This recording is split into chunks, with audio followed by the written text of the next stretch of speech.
വിവാദമായ മാസപ്പടി കേസിൽ മുഖ്യമന്ത്രി പിണറായി വിജയന്റെ മകൾ വീണ തൈക്കണ്ടി അടക്കമുള്ളവരെ പ്രതി ചേർത്തുകൊണ്ട് സീരിയസ് ഫ്രോഡ് ഇൻവെസ്റ്റിഗേഷൻ ഓഫീസ് അതായത് SFIO നടപടിയിൽ പ്രതികരിച്ച് കോൺഗ്രസ് നേതാവ് മാത്യു കുഴൽനാടൻ MLA.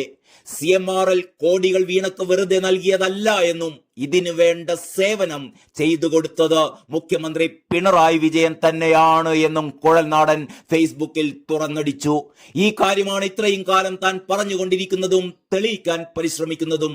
പോരാട്ടം തുടരുമെന്നും മാത്യു കുഴൽനാടൻ FB പോസ്റ്റിൽ വ്യക്തമാക്കുന്നു. മാസപ്പടി കേസിൽ മുഖ്യമന്ത്രി പിണറായി വിജയന്റെ മകൾ വീണ അടക്കമുള്ളവരെ പ്രതി ചേർത്ത സീരിയസ് ഫ്രോഡ് ഇൻവെസ്റ്റിഗേഷൻ ഓഫീസിന് പ്രോസിക്യൂഷൻ നടപടിക്ക് കേന്ദ്ര കമ്പനികാര്യ മന്ത്രാലയമാണ് അനുമതി നൽകിയത്.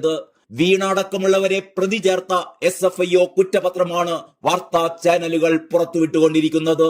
വീണയെ കൂടാതെ എക്സാലോജിക്കും ശശിധരൻ കർത്തായും CMRLും സഹോദര സ്ഥാപനവും കേസിൽ പ്രതികളാണ്. സേവനം നൽകാതെ വീണ തൈക്കണ്ടി എന്ന മുഖ്യമന്ത്രി പിണറായി വിജയന്റെ മകൾ 2,70,00,000 രൂപ കൈപ്പറ്റി എന്നാണ് SFIOയുടെ കണ്ടെത്തൽ. പ്രതികൾക്കെതിരെ 6 മാസം മുതൽ 10 വർഷം വരെ തടവ് ശിക്ഷ ലഭിക്കാവുന്ന വകുപ്പുകളാണ് ചുമത്തിയിട്ടുള്ളത്. കൂടാതെ വെട്ടിപ്പ് നടത്തിയ തുകയോ അതിന്റെ 3 ഇരട്ടിയോ പിഴയായും ചുമത്താം. മുഖ്യമന്ത്രിയുടെ മകൾ Veena T, CMRL MD Sasidharan Kartha, CMRL CGM finance P Suresh Kumar അടക്കമുള്ളവർക്കെതിരെയാണ് പ്രോസിക്യൂഷന് കമ്പനികാര്യ മന്ത്രാലയം അനുമതി നൽകിയിരിക്കുന്നത്. വീണക്കും ശശിധരൻ കർത്താക്കും എക്സാലോജിക്കിനും CMRLനുമെതിരെ കമ്പനികാര്യ ചട്ടം 447 പ്രകാരമാണ് കുറ്റം ചുമത്തിയിരിക്കുന്നത്. മുഖ്യമന്ത്രിയുടെ മകൾ വീണക്കും വീണയുടെ സ്ഥാപനമായ എക്സാലോജിക്കിനും സേവനം നൽകാതെ 2,70,00,000 രൂപയാണ് CMRL, എംപവർ ഇന്ത്യ എന്നീ കമ്പനികളിൽ നിന്നും അനധികൃതമായി ലഭിച്ചിരിക്കുന്നത്. ശശിധരൻ കർത്തയും ഭാര്യയുമാണ് എംപവർ ഇന്ത്യ കമ്പനിയുടെ ഡയറക്ടർമാർ. മുഖ്യമന്ത്രി പിണറായി വിജയന്റെ മകളുടെ സ്ഥാപനമായ എക്സാലോജിക്കും കൊച്ചിയിലെ കരിമണൽ കമ്പനിയായ CMRLും തമ്മിൽ നടത്തിയ സാമ്പത്തിക ഇടപാട് വിജിലൻസ് അന്വേഷിക്കണമെന്ന് ആവശ്യപ്പെട്ടുകൊണ്ടുള്ള മാത്യു കുഴൽനാടൻ MLAയും കളമശ്ശേരി സ്വദേശി പരേതനായ ഗിരീഷ് ബാബുവും നൽകിയ ഹർജികൾ ഹൈക്കോടതി നേരത്തെ തള്ളിയിരുന്നു.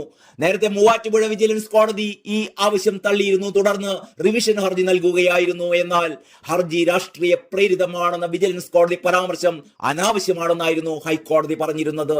പിണറായി വിജയൻ അടക്കമുള്ളവരെ എതിർകക്ഷികളാക്കിയായിരുന്നു മാത്യു കുഴൽനാടന്റെ ഹർജി. മുഖ്യമന്ത്രിയുടെ മകൾ എന്ന സ്ഥാനം ഉപയോഗിച്ചാണ് എക്സാലോജി കമ്പനി CMRLൽ നിന്ന് മാസപ്പടി വാങ്ങിയത് എന്നായിരുന്നു വാദം. വീണയുടെ കമ്പനി 1,72,00,000 രൂപ കൈപ്പറ്റിയത് അഴിമതി നിരോധന നിയമപ്രകാരം അന്വേഷിക്കണമെന്നായിരുന്നു കുഴൽനാടന്റെ ആവശ്യം. എന്നാൽ വീണ വിജയനെ രാഷ്ട്രീയ വിരോധം മൂലം കേസിലേക്ക് വലിച്ചിഴച്ചതാണ് എന്നായിരുന്നു അഭിഭാഷകന്റെ വാദം. CMRL എക്സാലോജിക് ഇടപാടിൽ 185 കോടിയുടെ അഴിമതി നടന്നു എന്നാണ് കേന്ദ്ര സർക്കാർ പറയുന്നത്. SFIO നടത്തിയ അന്വേഷണത്തിൽ ഇക്കാര്യം കണ്ടെത്തിയതായി ഡൽഹി ഹൈക്കോടതിയിൽ സമർപ്പിച്ച വാദത്തിൽ കേന്ദ്രം വ്യക്തമാക്കുകയും ചെയ്തിരുന്നു. അഴിമതി കണ്ടെത്തിയെന്ന് ആദായ നികുതി വകുപ്പും കോടതിയെ അറിയിച്ചിരുന്നു.